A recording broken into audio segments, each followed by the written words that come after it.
सर्व अच्युत गोत्रे बंधू आणि भगिनी, त्याचप्रमाणे साधू संतांना दंडोत प्रणाम.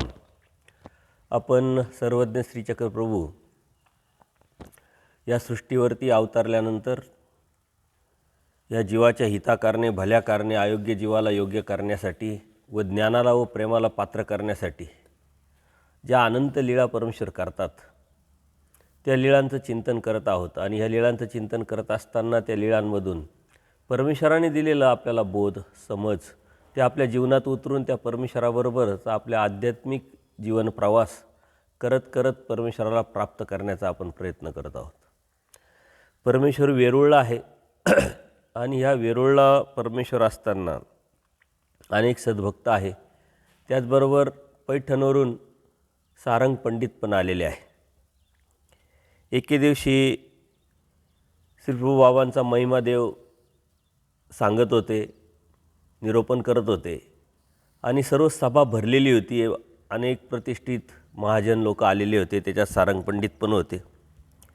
दाटीवाटीनं सर्व गर्दी करून बसलेले असतानाच देवाची प्रवृत्ती श्रीप्रभू बाबांच्या अनुषंगाने असल्यामुळं श्रीप्रभू बाबांचं जे महत्त्व आहे, श्रीप्रभू बाबा कोण आहे, काय आहे, त्यांचे जे अनंत आगाध लीळा आहे त्याचं निरूपण परमेश्वर करताय. आणि ते निरूपण संपल्यानंतर सारंग पंडितांना मात्र उत्सुकता निर्माण झाली, वेच निर्माण झाला. आणि ते म्हणतात, जी मला श्रीप्रभू बाबांचे दर्शन करवावे. आणि मग देव त्यांना सांगतात की तिथं गेल्यानंतर, अर्थात रुद्रपूरला गेल्यानंतर श्रीप्रभू बाबांचं दर्शन तुम्हाला आपोआपच होईल, त्यात काही विशेष नाही म्हटले. परंतु सारंग पंडित म्हणले, गोसाव्यांनी श्रीप्रभू बाबांचं दर्शन जर इथं घडवलं तर ते घडू शकतं. अर्थात सारंग पंडिताची देवावरती अत्यंत निष्ठा होती, अपार निष्ठा होती, का देव काही करू शकतात हे माहिती होतं. परंतु देवाला मात्र अनन्य भावे ते शरण येऊ शकले नाही. ज्याप्रमाणे परमेश्वर जोडलेला असतो त्याचप्रमाणे परमेश्वर जोडण्याच्या नंतरचा जो अडथळा आहे तोही या जीवाने जोडलेला असतो. तसंच सारंग पंडिताचं आहे. सारंग पंडित परमेश्वराला जाणतात, मानतात, परंतु एक दृष्टप्रवृत्ती असल्यामुळं त्याच अपेक्षेने ते येतात आणि जातात.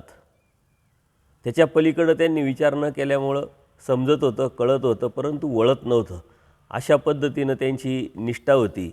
आणि परंतु तरीही देवाला सर्व माहीत आहे, देव सर्वज्ञ आहे. आणि माहीत असतानाही सारंग पंडिताकडे त्या नजरेने देव कधीच बघत नाही. देवाला माहीत आहे तरीही त्याचा अनाधिकार माहीत असतानाही त्याला त्यांनी विचारलेले प्रश्न असतील, त्यांनी विचारलेल्या काही अपेक्षा असतील, त्या मात्र परमेश्वर पुरेपूर त्यांना देतात, करतात. त्यातलीच ही गोष्ट आहे. ते म्हणतात, गोसाव्यांनी जर श्रीप्रभूंचं दर्शन इथं घडवलं तर घडू शकतं म्हणले, त्यात अशक्य काहीच नाही. आणि देव मात्र मौनच होते, देव काहीच बोलले नाही.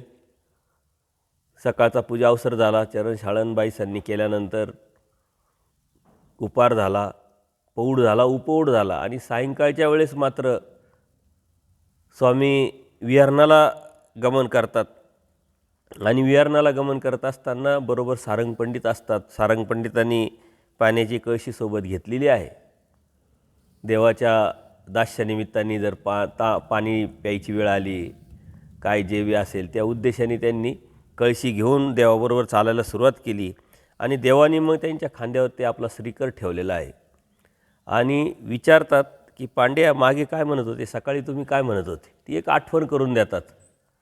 यदा कदाचित सारंग पंडित ते विसरून गेलेले असतील, परंतु देवाने ती आठवण करून दिली. देवाची ती प्रवृत्ती होती, विशेष मनोधर्म होता. तर ते म्हणतात, जी श्रीप्रभूंचं दर्शन आम्हाला घेण्याची इच्छा आहे आणि ते तुम्ही दाखवलं तर तुम्ही दाखवू शकतात.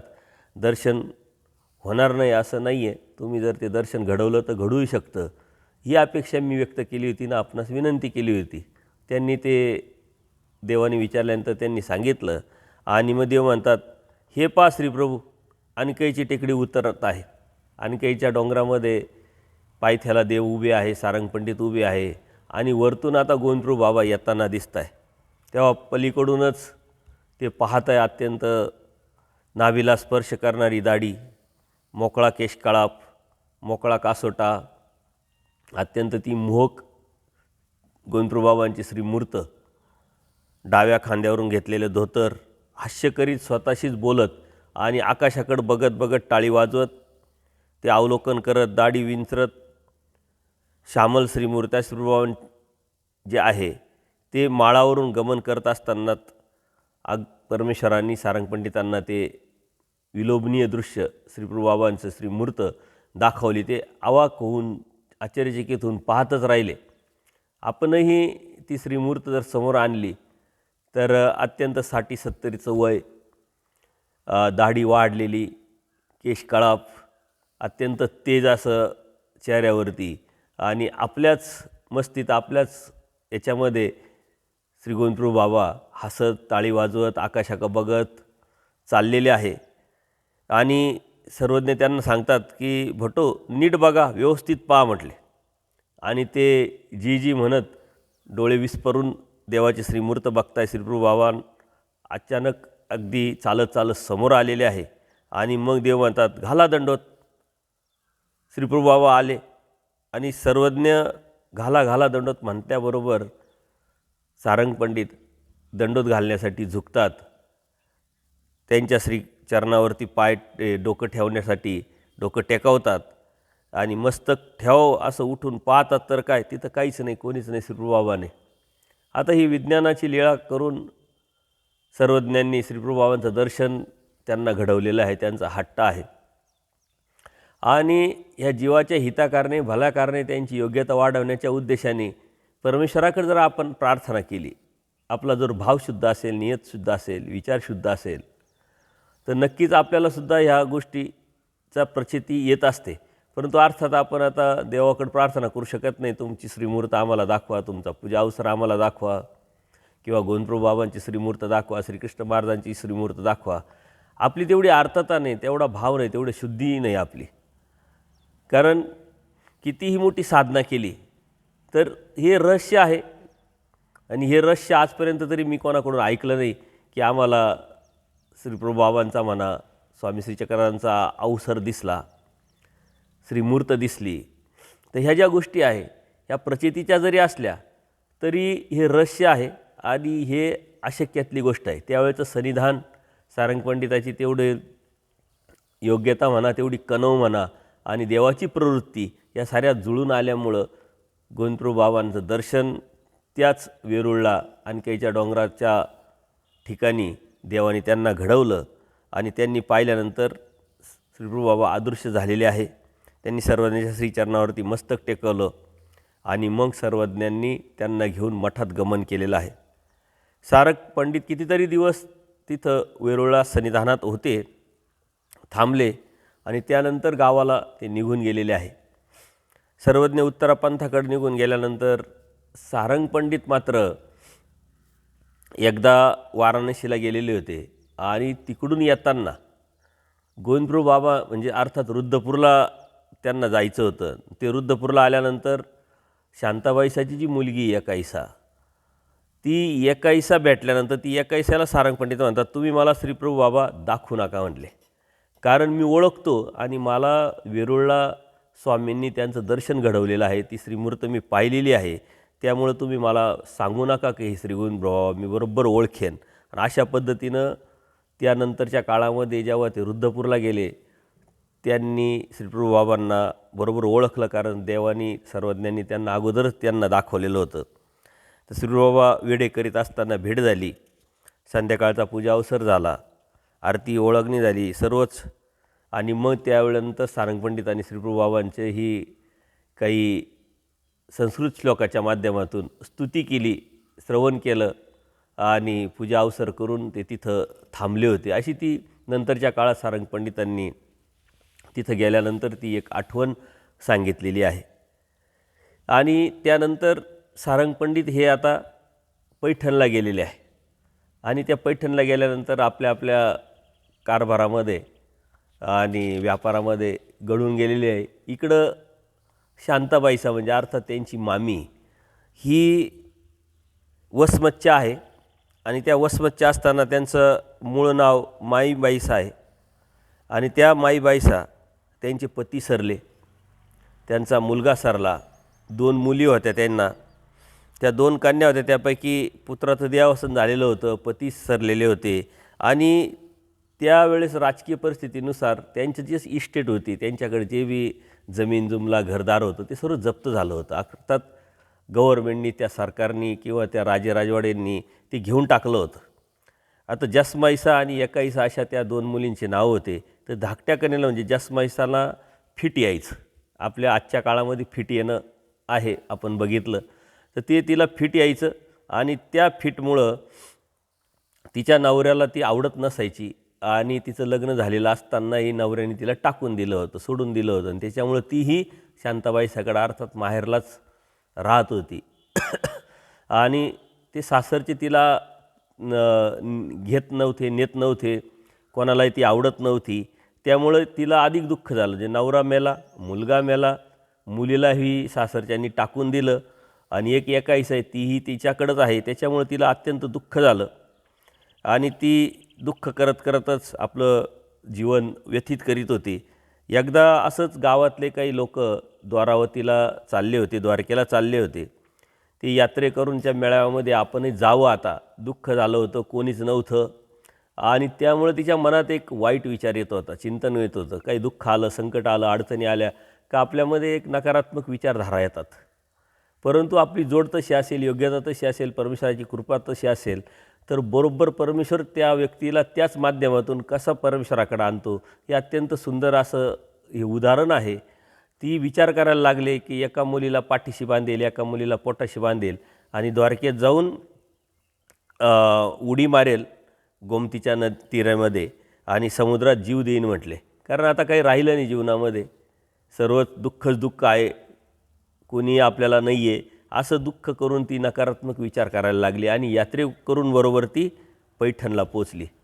आता पैठणला पोचल्यानंतर तिचे भाचे अर्थात सारंग पंडित, तिचे काही नातेवाईक पैठणला असल्यामुळं माणूस सहजच म्हणतो की आता चाललोच आहे, जाता जाता आपले नातेवाईक आहे त्यांना भेटावं, त्यांना बघावं किंवा त्यांना भेट द्यावी आणि पुढं जावं. अशा पद्धतीनं ती विचार करते आणि सारंग पंडितच्या घरी ती जाते. आता हे सारंग पंडित नाथ्याने तिचे भाचे असल्यामुळं त्यांना ती भेटली. भेटल्यानंतर आपोआपच माणूस जे बी आहे ते दुःख सांगतो. मी कुठून आले, काय आले, कशासाठी आले, कशासाठी चालले, काय काय झालं. त्यावेळेचे आज परिस्थिती वेगळी आहे. आज मोबाईल आहे, बाकीच्या बऱ्याच गोष्टीची डेव्हलपमेंट झालेली. त्यावेळेस एकामेकाला भेटल्यानंतरच सुखदुःखाचं देवाणघेवाण व्हायची.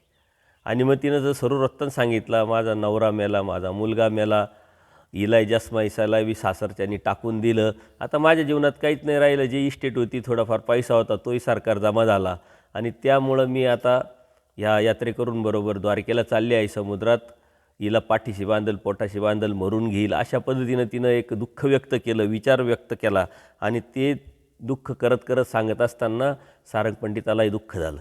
आपोआप सहजच नॅचरल आहे, एखाद्याचं दुःख आपण ऐकल्यानंतर आपल्या मनामध्येही दुःख होतं आणि त्यामुळं त्यांना दुःख झालं. आणि मग सारंग पंडितांनी त्यांना समजून सांगितलं की असं करू नये, हे संकट, अडीअडचणी आपल्या जीवनाचा एक भाग आहे आणि तुम्ही असा विचार करू नका. परंतु तुम्हाला एक सांगतो, तुम्ही द्वारावतीला जातच आहात तर जाताना वेरूळवरून जा म्हटले. आणि वेरूळला गेल्यानंतर एक आमचे गोसावी आहे, तिथं ते राज्य करतात, त्यांचं तुम्ही दर्शन घ्या. काय सांगावं, तुमचं त्यांचं दर्शन घेतल्यानंतर तुमचं दुःख दूर होऊ शकतं. अशा पद्धतीनं त्यांनी तिला थोडासा आधार दिला आणि वेरूळला जाऊन स्वामींचं दर्शन घ्यायला त्यांनी लावलं. कारण स्वामींच्या अनेक गोष्टीतून, अनेक लीळांमधून सारंग पंडिताला एक निष्ठा निर्माण झाली होती, एक भाव निर्माण झालेला होता आणि तो एक आत्मविश्वास असल्यामुळं ते तिला सांगतात की तुम्ही देवाची भेट घ्या, तुमचे अडीअडचणी, संकट जे बी असतील सांगताना ते दूर होऊ शकतात. आणि मग माई बाईसा तिथून निघाल्या आणि वेरूळला आल्या. आता वेरूळला आल्यानंतर ते वेरूळला पाहत शोधत सर्व लेण्यांमध्ये देव त्यांना दिसले. देव नेटकेच विहारणावरून परतलेले होते. बाईसांनी ओसरीत देवाचं आसन केलेलं होतं, सर्वज्ञ त्यावर उपविष्ट होते. बाईसांनी श्रीचरण शाळण प्रक्षालन केलं, पूजा अवसराची तयारी होत होती आणि तेवढ्याच वेळेत ही माई बाईसा आपली दोन्ही मुलींच्या बरोबर देवाकडं पोचते. आता सर्वांच्या सेवेसाठी पूजासाठी सर्व भक्तजन आलेले होते आणि त्यावेळेचे जे कपडे होते ते जवळजवळ सारखेच असायचे, सारखेच होते. त्यावेळी सर्वांनी ते सुती कपडे घातल्यामुळं त्यांच्या लक्षातच येईना की यातले स्वामी कोणते, आता गोसावी कोणते. आणि बरीच गर्दी होती, स्वामींच्या पूजाविसाराची तयारी चालू होती. आणि मग त्यांच्या मनात शंका आली की आता आपण देवाकडं कोणते गोसावी कोण आहे आणि त्यांचं कसं काय जावं. आता देव इथं सर्वज्ञ आहे, देवाला सर्व माहीत आहे. आणि देव मात्र तिच्याकडं बघितल्यानंतर हात करतात आणि बाई इकडं या म्हणतात. म्हणजे देवाने त्यांना ओळखलेलं आहे. आपण जीव देवाला कधीच ओळखत नाही, परंतु देवाला मात्र प्रत्येक जीवाची ओळख आहे. मायेच्या तमातून निघाल्यापासून आत्तापर्यंत काय काय कर्म केले आणि त्या कर्मातून आपण कुठं काय काय प्रवास केला, तो प्रवास आपल्यावरती नजर टाकताच परमेश्वराला माहीत असतो. परंतु हे कृतकर्म देव विसरून पुन्हा आपल्याला संधी देत असतात. ही देवाचं कृपा आहे आपल्यावरती. तसंच या माईबाईसाचं झालं. माईबाईसाला स्वतः देव हात करून बोलावतात आणि मग तिच्या लक्षात येतं का हेच स्वामी आहे. आणि मग त्या गर्दीतून वाट पकडत वाट करत माईबाईसा आणि देवाला ओळखल्यानंतर ती जवळ येते. जसमाईसा आहे, एकाईसा आहे, या दोन्ही मुलींच्या बरोबर देवाला येऊन दंडोत घालते, श्रीचरणावर मस्तक टेकवते. आणि जे बी आहे नारळ, आसू, भेट, पान, फूल ते पूजेसाठी आणलेलं असतं. सारंग पंडितांनी त्यांना सांगितलेलं होतं जाताना काय घेऊन जावं, कसं करावं, काय करावं हे सांगितलेलं असतं. ज्या एखाद्याला अनुभव आलेला असेल तर त्या पद्धतीनं तिनं ते आणलेलं असतं.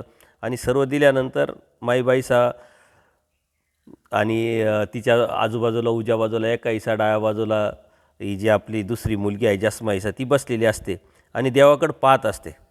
आणि मग देव अचानक इकडं बाईसा गडबड करत असते, पूजा अवसराची लोक बसलेले असतात, गोंधळ चालू असतो. परंतु ह्या तिघींचं नजर आहे देवावर आणि देवाची नजर आहे माईबाईसावर. कारण देवाला आता हिला खूप काही द्यायचं आहे. देवाला माहिती आहे ही कोण आहे, काय आहे, हिचं दुःख काय आहे, कशी आली, कोणी पाठवली, सर्व देवाला माहिती. आणि देवाची नजर मग तिच्याकडं आहे. आणि देव म्हणतात बाई कुठून येत आहात तुम्ही. एक हलकं करण्याचे, देवाला तर सर्व माहिती आहे परंतु तरी विचारलं कोणाला, कुठून आले, काय कसं काय, जे आपण विचारलं का समोरच्याचं एक मन हलकं होतं, आपली काळजी घेतल्यासारखं वाटतं. तशा पद्धतीनं देवाने विचारलं. आणि मग माईबाईसा म्हणतात आम्ही वसमतकडून आलो देवा, सारंग पंडित भेटले आम्हाला. सारंग पंडित आमचे भाचे आहे आणि त्यांनी आम्हाला सांगितलं की तुम्ही वेरूळला जा, आमचे देव आहे तिथं, त्या देवाला भेटा, म्हणून आम्ही तुमच्या दर्शनाला आलो. हा सर्व वृत्तांत तिनं मागचा सर्व सांगितला. जे दुःख आहे ते पण सांगितलं, येण्याचा उद्देश सांगितला, जाण्याचा उद्देश सांगितला, द्वारकेला का चाललो आहे, कशासाठी चाललो आहे हे पण सांगितलं. कारण माणूस जोपर्यंत मोकळा होत नाही, आपलं दुःख कोणाला सांगत नाही, तोपर्यंत त्याचं दुःख हलकं पण होत नाही. ऐकणाऱ्याची तेवढी वृत्ती असेल, चांगलं पण असेल, शुभचिंतक असेल तर ते आपल्याला आधार देतो आणि ते दुःख हलकं होत असतं. आता इथं ती अनंत ब्रह्मांडात अनेक सर्वज्ञ श्रीचक्रप्रभूंच्या समोरच बसलेली आहे आणि तिला माहीतच नाही आहे. कारण सारंग पंडिताला तिनं सर्व वृत्तांत सांगितलं आहे आणि अनेकांना तिने सांगितलं असेल, परंतु जे आहे ते हलकं न होता वाढत गेलेलं आहे. परंतु आता देवाकडं आलेलं आहे ते पूर्ण कायमचं नष्ट करण्यासाठी. हे तिला माहीत नाही, तिला जाणीव नाही आहे. परंतु हेच दुःख परमेश्वरापर्यंत तिला ते घेऊन आलेलं आहे आणि त्यातूनच तिचं हित होणार आहे. आपल्या जीवनातही दुःख येतात, अडीअडचणी येतात, संकटे येतात, त्यातून आपल्याला देव भेटणार आहे, त्यातून आपल्याला धर्म भेटणार आहे. आणि आपण जर इतर ठिकाणी समाजामध्ये जर चौकशी केली तर 99% लोक दुःखानी धर्मावरती आलेले, दुःखानी धर्मापर्यंत आलेले, परमेश्वरापर्यंत आलेले. दुःखामुळं त्यांना बोध होऊन कोणी उपदेश झालं, कोणी अनुसरलं, या दुःखामुळंच परमेश्वराच्या भक्तीला लागलेले. क्वचित विरळा नांदे, क्वचित एखादा असतो का ज्याला ज्ञान झालं, समज झाला, परमेश्वराच्या कृपेने त्याला बोध झाला आणि त्या बोधातो तो उपदेशी झाला, अनुसरला, वासनिक झाला, जो बी आहे ते खूप कमी लोक दिसतात. काहीतरी अडीअडचणी, संकट, अभिलाषा, स्वार्थ, दृष्टपर, भौतिक सुखाची अभिलाषा किंवा दुःख, यातूनच ही सारी मंडळी आली. तशीच ही बाई पण देवाकडे त्याच उद्देशाने आलेली आहे. आणि कोणत्याही उद्देशाने जरी कोणीही जीव आला तर देव म्हणतात सगळ्यांची विषय अवस्था आम्ही करतो. मागणी तसा पुरवठा, हिचं जे आहे, याचं जे आहे ते देव देतात. परंतु उद्देश एकच असतो का यांनी कधीतरी माझ्याकडे यावं, स्वतःचं हित करून घ्यावं. ती अयोग्यता परमेश्वर नासवण्यासाठी ही संधी आपल्याला देत असतात. सर्व सांगितल्यानंतर सर्वज्ञांच्या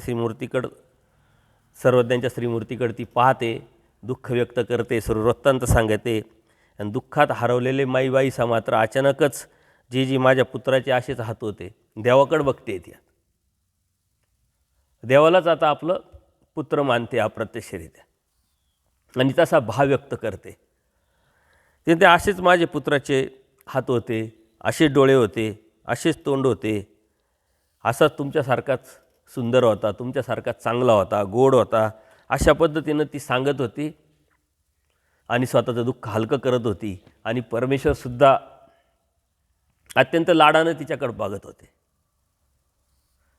अप्रत्यक्षरित्या देवसुद्धा आता तिला आईचं मायपणाचं गोमटं देणार होते. ती म्हणते तुम्ही माझ्या मुलासारखे आहात. आता देवसुद्धा मनोमन तिला आई मानतात.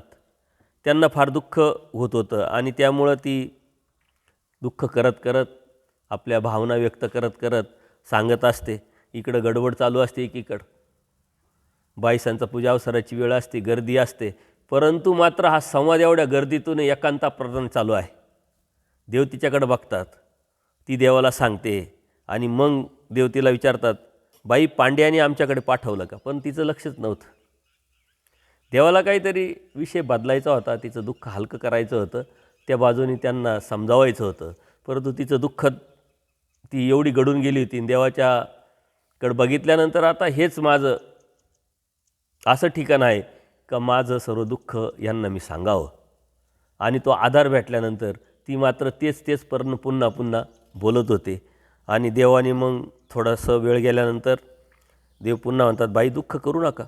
दुःख म्हणजे पाप आहे. हे दुःख हेच पाप आहे. दुःख करणं हेच पाप आहे. आणि त्या दुःखातूनच नरक होतात. अर्थात आलेला मनुष्य जात असतो, गेलेला मनुष्य येत असतो, त्याच्या कर्माने जगत असतो, त्याच्या कर्माने वागत असतो. आपण मात्र दुःख करतोय अज्ञानात, आपल्या स्वार्थात. तो आपल्या उपयोगी पडणार होता, आपल्याला फायदा होणार होता म्हणून, परंतु तो त्याच्या पुढच्या प्रवासाला गेलेला आहे, आपल्या लक्षात येत नाही म्हणून आपण दुःख करत राहतो. देव अप्रत्यक्षरित्या या माईबाईसाला तेच सांगताय की दुःखातच नरक होतं. आणि त्यातून ते सुंदर असं एक दृष्टांत पण सांगतात की सोन्याची फळी जरी असली तर ती काय पोटाला बांधून पुरात उडी मारता येते का? आणि जरी ती फळी जरी असली सोन्याची आहे, पुरात उडी मारली तर ती आपल्याला काही जगावणार आहे का? ती बुडावणारच आहे. सोन्याची असली तरी ती काय तारणार आहे का? म्हटले ती बुडावणारच आहे म्हणले बाई. त्यामुळे तुम्ही दुःख करू नका. सोन्याची सुरी जरी झाली तर ती काय पोटात आपण खुपसून घ्यायची का? ती खुपासता येत नाही म्हटले. तसं मुलगा किती चांगला असला त्याच्यासाठी दुःख केल्याचं दुःखाने त्याचं थोडी भलं होणार आहे. उलट त्याला अधिकाधिक नरक होणार आहे. आणि तुमचंही थोडी भलं होणार आहे. अधिकाधिक तुम्हालाही दुःख होणार आहे आणि त्या दुःखातूनच नरक होणार आहे. म्हणजे आपण दुःख कशासाठी करावं हे आपल्याला समजत नसल्यामुळं आपण या प्रापंचिक भौतिक जगाच्या सुखापोटी आणि अभिलाषेपोटी दुःख करत राहतो. पण परमेश्वर अप्रत्यक्ष सांगतात की देव व्हावा म्हणून दुःख करावं, देव मिळत नाही म्हणून दुःख करावं, देव समजत नाही, कळत नाही, देवाने सांगितलेलं म्हणितलं आपल्याला करता येत नाही.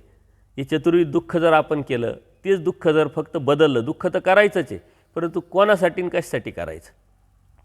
ज्या योग्यतेचा जो आहे त्यातून आपलं भलं होणार आहे त्याच्यासाठी दुःख करावं. परंतु आपलं भलं होणारं दुःख आपल्याला कधीच होत नाही. आपलं अहित होणारं, आपल्याला नरक होणारं, आपल्याला दुःखात आणखीन दुःख निर्माण होणारं दुःख आपल्याला होत राहतं. आणि म्हणून देव सांगतात की बाई तुम्ही दुःख करू नका. ऐसा तया कारणे दुःख कराल तर नरकच होतील. त्याच्या कारणाने जर तुम्ही दुःख कराल तर तुम्हालाही नरक होईल आणि त्यालाही नरक होतील. त्याच्यासाठी दुःख कराल तर त्याला नरक जर होत असतील तर उपयोग काय त्या दुःखाचा? आणि ईश्वरासाठी दुःख जर कराल तर त्यातून तुम्ही अनंत पापाचे असंख्य कर्म जे आहे राशीचे राशी तुमच्या नासतील म्हटले. देवासाठी, धर्मासाठी, परमेश्वरासाठी आपलं दुःख कधीच नसतं. इकडं स्थानं केले, इकडं क्रिया केली, इकडं गेलो, तिकडं गेलो, पण देव मला भेटला नाही, खरंच भेटेल का नाही याची चिंता आपल्याला, याचं ट्रेस आपल्याला, याचं टेन्शन आपल्याला कधीच येत नाही. आपल्याला टेन्शन असतं की मी विडा ठेवला आहे तो उपयोगी पडेल का नाही, खिटी घातल्या उपयोगी पडेल का नाही, देवाला सांगितलं आहे त्याचा फायदा होईल का नाही. परंतु देव मिळावा, देव भेटावा, आणि तो भेटत नाही म्हणून आपल्याला टेन्शन, आपल्याला विचार, चिंतन आपण कधीच केलेलं नसतं. आणि देव तेच सांगतात की हे थोडासा विचार, हे थोडंसं दुःख जरी केलं तर पापाच्या राशीच्या राशी नसतील. आपण पापाच्या राशी वाढवतो आहे का? तर आपलं दुःखाचं जे कारण आहे ते चुकीचं आहे. आपलं दुःखाचं कारण परमेश्वरासाठी असावं. आपलं दुःखाचं कारण संसार आहे, प्रपंच आहे, भौतिक सुख आहे, अभिलाषा आहे, आतमध्ये मनामध्ये संबंधियांविषयी लागले पण आहे. मान पान पैसा अडकायच्यासाठी आहे.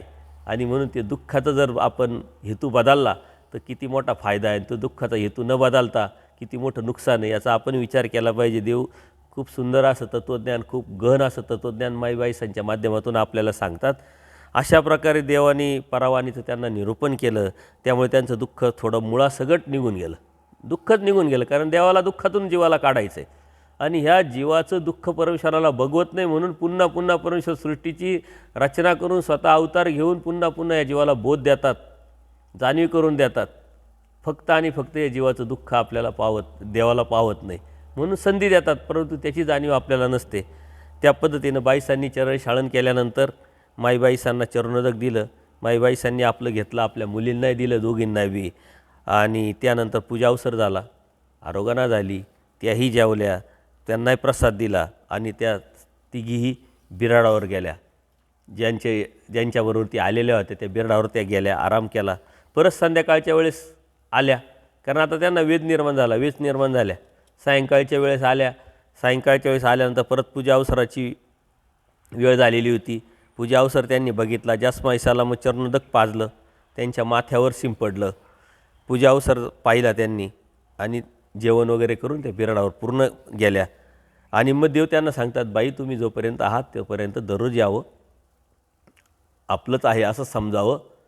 त्यामुळं त्यांना अप्रत्यक्षरित्या देवानी येण्याची परवानगी दिलेली आहे. आणि मग त्या दररोजच यायला लागल्या. संध्याकाळी मात्र त्या जेवण करून जेव्हा गेल्या आणि सकाळी पुन्हा आल्या तेव्हा देव त्यांना विचारतात का बा इथून गेल्यानंतर हिला काही फिट वगैरे आलं का. आणि मग तिला त्या प्रश्नाच्या विचारल्यानंतर तिच्या ते लक्षात आलं, एक प्रचिती आली. आणि मग तिच्या लक्षात आल्यानंतर ती सांगते की देवा दिवसभरात 25-30 वेळा हिला फिट येतं, रात्री 25-30 वेळा फिट येतं, शांत झोप लागत नाही. परंतु काल रात्री आम्हाला तिघींना एकदम शांत झोप लागली आणि तुमच्यापासून गेल्यानंतर तिला एकदाही फिट आलं नाही. म्हणजे अप्रत्यक्षरित्या परमेश्वराने त्यांचं दुःख हलकं केलं, कमी केलं, मुळासकट काढलं. तिला ती प्रचिती आली आणि त्या सुखात आम्ही रात्र गेली म्हणे. आमची पहिल्यांदी अशी रात्र गेली जी सुखात, का आम्हाला शांत झोप लागली.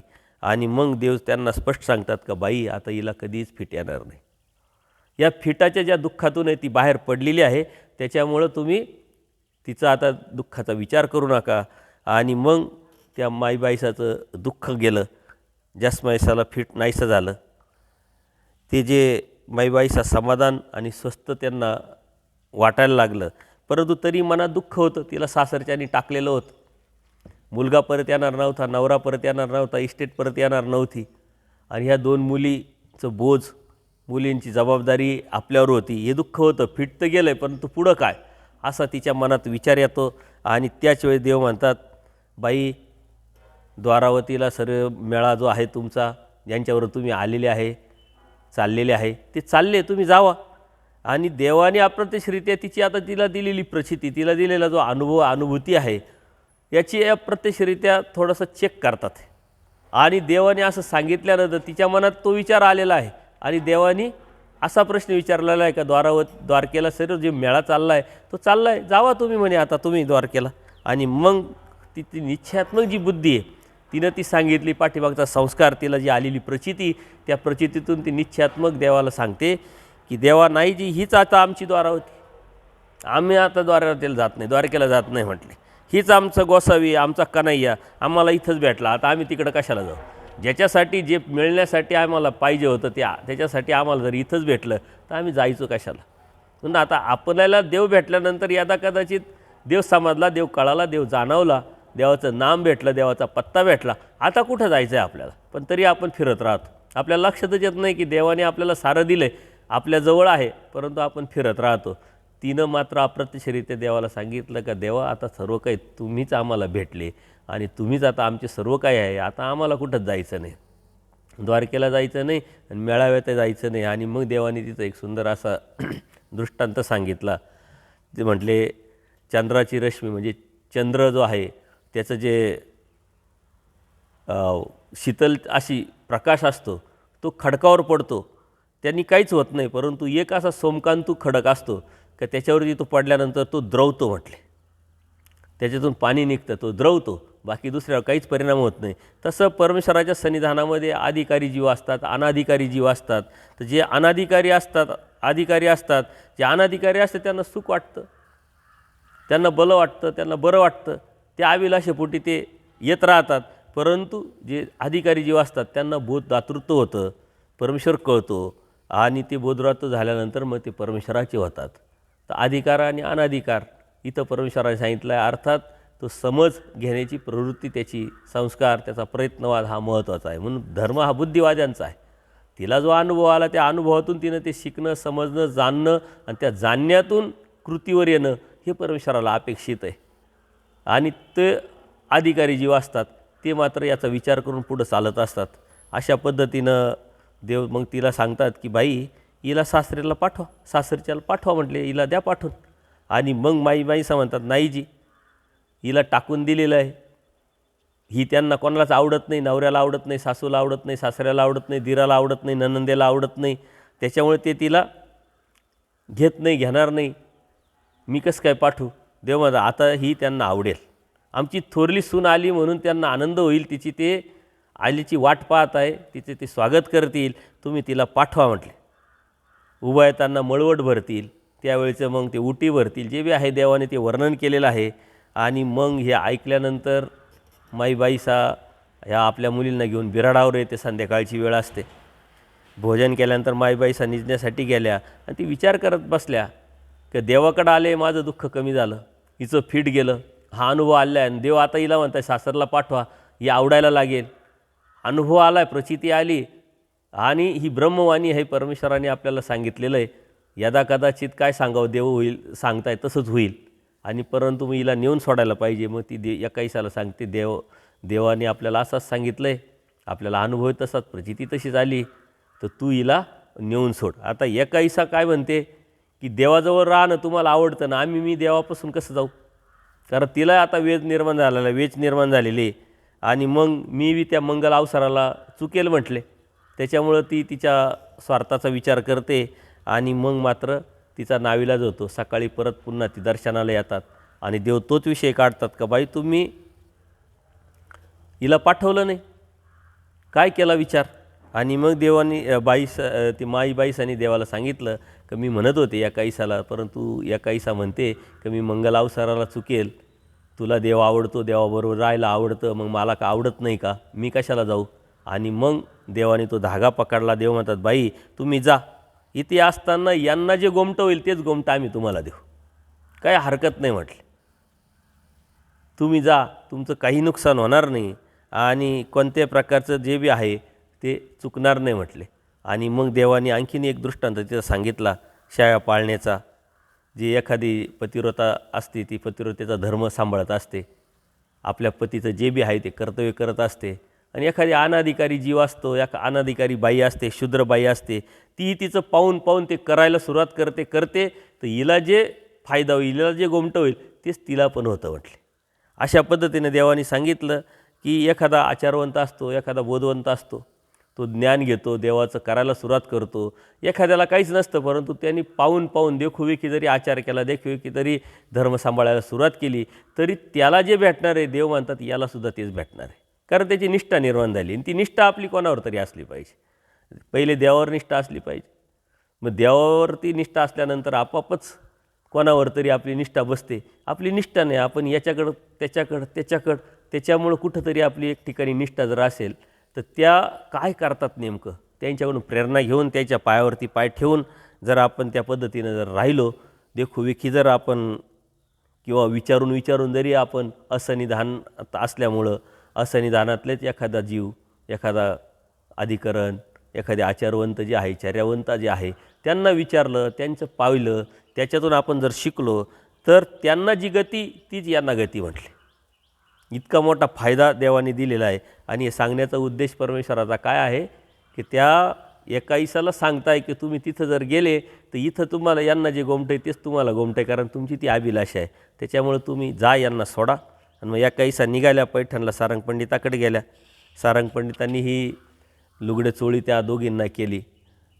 आणि ती जी त्यांची आई आहे ती आता देवाजवळच आहे आणि ही त्यांच्याकडे गेलेली आहे. मग पायातले तोडे सोबत काय जे बी असेल खर्चायला पैसे, सारंग पंडितांनी आपली ड्युटी, आपलं कर्तव्य केलं. आणि तिथे गेल्यानंतर थोरली सून आली म्हणून त्यांनी त्यांचं खूप मोठ्या प्रमाणात स्वागत केलं, रांगोळ्या काढल्या, गोडधोड केलं. आणि मग त्या पद्धतीनं ते नांदायला लागली. नांदायला लागल्यानंतर इकडं माईबाईसाला जर स्थिती झाली तर तिकडे एकायसाला स्थिती व्हायची. ती एकायसी त्यांच्या देवतेच्या काय जे असेल देवारातीत जाऊन बसायची आणि मान हलवायची. ते सारे लोक हसायचे. तेव्हा हिचं जे आहे फेफरं किंवा हिला काय होतं ते निघालं आणि या एका इसाला लागलं, जसमाईचं निघालं आणि एका इसाला लागलं बहुतेक. अशा पद्धतीनं त्यांना काहीच कळेना. आणि एक दिवस त्या स्थितीच्या भरातच ती म्हणते का मला नेऊन घाला. हे म्हणतात आमचं आता शेतीचे काम आहे, आम्ही पेरणी करू, मग ते काढू, मग त्यातून तुम्हाला लुगडे घेऊ, असं करू तसं करू. ती म्हणते नाही आम्हाला नेऊन घाला. परंतु हे तेच कारणं सांगायचे आणि एकदा स्थितीच्या भरात ती निघते देवाकडं. देवाकडं निघाल्यानंतर देवाला माहिती आहे, देवाला कळालं आहे. देव इकडं जसमाईसाला तिच्या आईला सांगताय का तुमची एकाईसा येते. ती म्हणे नाही नाही, आमच्या मुली अशा आहे का रेग ओढून दिली का पुढं सरकणारच नाही. मी जोपर्यंत सांगत नाही, जोपर्यंत निरोप देत नाही, जोपर्यंत बोलत नाही तोपर्यंत येणार नाही. देव मौन. परत काही दिवसानंतर देव म्हणतात तुमची एकाईसा येते. म्हणे नाही देवा कसं शक्य आहे. तिसऱ्यांदी पार वेरुळा येऊन पोहोचले आणि मग देव म्हणतात अहो तुमची एकाईसा आली. नाही नाही म्हणे कसं शक्य, तुम्ही कालही म्हटले परवाही म्हटले. आणि मग लगेच देव म्हणतात ही काय एकाईसा आली, लगेच समोर एकाईसा. आणि मग तिला आश्चर्य वाटतं. म्हणले एकाईसा असं कसं काय आलं तुला तर मी निरोप देणार होते, तुला तर मी सांगितलं होतं मी निरोप दिल्याशिवाय येऊ नको. आणि मी देवाला विरोध करत होते, देव मला कालही म्हटले परवाही म्हटले. देवाला सर्व माहिती आहे. आणि मग ते सर्व आश्चर्यजनक तिला असं वाटलं. तिनंही येऊन मग देवाला दंडवत घातला, श्रीचरणावर डोकं टेकावलं. आणि तिनं मग ती सर्व वृत्तांत तिथला सांगितला. तू एकटी कशी काय आली. म्हटले आले वाट सरून बरोबर. अशा पद्धतीनं परमेश्वराने त्यांना अजून एक प्रचिती दिली. तो सर्व तिनं वृत्तांत सांगितला तिथला. त्यांना आपली बहीण म्हणजे थोडक्यात जसमाईसा आवडायला लागली. तिने स्वागत केलं, गोडधोड केलं, खाल्लं. जी माईबाईस आहे ती आता आणखीन सुखावली, फिट गेलं. ती मुलगी सासरच्याला गेली, हिचं दुःख दूर झालेलं आहे. आणि मग देवाने सांगितलं की आम्ही जीवाचं कसं चिंतन करतो. काशवी असते म्हटली, ती एका थडाला आपल्या बाळाला जन्म देते, ती दुसऱ्या थडाला जाते. नुसतं चिंतन करते तरी ते वाढतात. अशा पद्धतीनं पैल थडारी असलेलं जे आहे तो जीव अंतःकरणी आठवून त्या अमृतकाळा संचारतात आणि त्यात वाढ होत राहते. म्हणजे तशी परमेश्वराला आठवतो एक वेद संचारित. जर परमेश्वराला आपण जर आठवलं तर आपल्यालासुद्धा वेद निर्माण होतो, वेच निर्माण होतो. देवाने सांगितलं आठवा. आपल्या चांगदेव भट्टाच्या माध्यमातून देवाने सांगितलं का तुम्ही दिवसाभरातून आम्हाला एकदा तरी आठवा. ती आठवा आपल्याला देवाची जर आली तर आपल्यालासुद्धा वेद तोची व्हावं, तोची भेटावं, तो आवडायला लागेल. त्याच्या व्यतिरिक्त आपल्याला काहीच इच्छा होणार नाही, भावना होणार नाही. आणि अशा पद्धतीनं या कैसांनी सर्वज्ञाने विचारलं का जसमाईसाला त्यांना कशी आवडते. म्हटले कसं काय आवडतं. देवाने त्यांना विचारलं आणि मग देवाला त्यांनी सांगितलं काय सांगू जीव, म्हणजे त्यांचा जीव की प्राण झाली ती.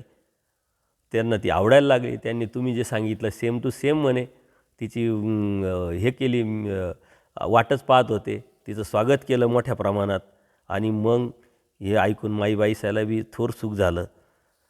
त्या दोघी देवाच्या सन्निधानात राहू लागल्या. बरेच दिवसापासून माईबाईसा सर्वज्ञ अत्यंत प्रत्यय आल्यामुळं दररोज देवाच्या ठिकाणी यायचं, सेवा करणं, पूजा अवसर बघणं हे सर्व त्यांचं चालू होतं. आणि मग त्यांचा दुःखाचा नाश देवाने तर केलाच होता. त्यांची जी कणव होती त्या कणवेतो ह्या बाईचं दुःख सर्व नासून टाकलेलं आहे. आणि इथपर्यंत देवाला थांबायचं नाही. देवाला आता पुढं ह्या जीवाला त्याच्या योग्यतेनुसार पुढं न्यायचं आहे. परंतु आपली निष्ठा असली पाहिजे. आणि त्या निष्ठेतो देवाने जे सांगितलं ते जर केलं तर नक्कीच परमेश्वर आपल्या अनंत जन्माचे जे कर्म आहे ते नासावतात. आणि त्या कर्म नासावल्यानंतर योग्यता निर्माण करून ज्ञानाला प्रेमाला पात्र करून परमेश्वरसुद्धा आपल्याला प्राप्तीला नेणार आहे. फक्त ती निष्ठा आपली असली पाहिजे. आणि त्या निष्ठेवरती समर्थवादावरचे भाव आणि निष्ठा जर आपली असली तर नक्कीच परमेश्वर आपल्याजवळ आहे ना आपण परमेश्वराजवळ आहे. सर्वज्ञ श्री चक्रधर स्वामी की दंडवत हो.